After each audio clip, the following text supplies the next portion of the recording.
బయటికి వచ్చాక నేను చాలా బాగా చదువుకుంటాను. నా ఫ్యూచర్ మీద నాకు చాలా హోప్ ఉంది. నేను బయటకు వచ్చాక అమ్మ నాకు ఓడిన కథ చెప్తుంది. నాన్న చాలా బొమ్మలు తెస్తాడు, నేను అన్నిటితో ఆడుకుంటాను. ఆ తర్వాత నేను బయటకు వస్తే చాలా బాగా చదువుకొని మంచి జాబ్ తెచ్చుకొని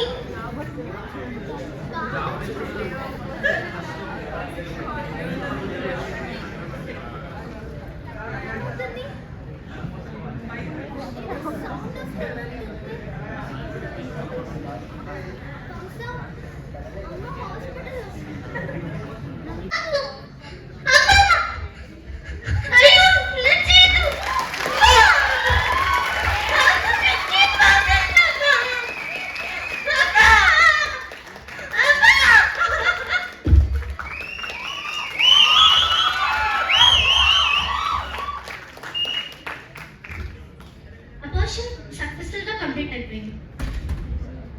థ్యాంక్ యూ డాక్టర్. మాకున్న భారాన్ని తీసేసారు. బిల్ పేమెంట్ చేసి పేషెంట్ని తీసుకెళ్ళవచ్చు. ఈ యాక్ట్ ద్వారా మేము కంటెంట్ చేయాల్సాం. అప్పుడెప్పుడు బాపూజీ గారు అర్ధరాత్రి అమ్మని బయటికి వెళ్ళినప్పుడే స్వతంత్రం వచ్చింది అని అన్నారు. బట్ అది వచ్చి 75 ఏళ్ళైనా ప్రతి 75 నిమిషాలకు ఒక అమ్మాయిని వద్ద అనుకునే చాలా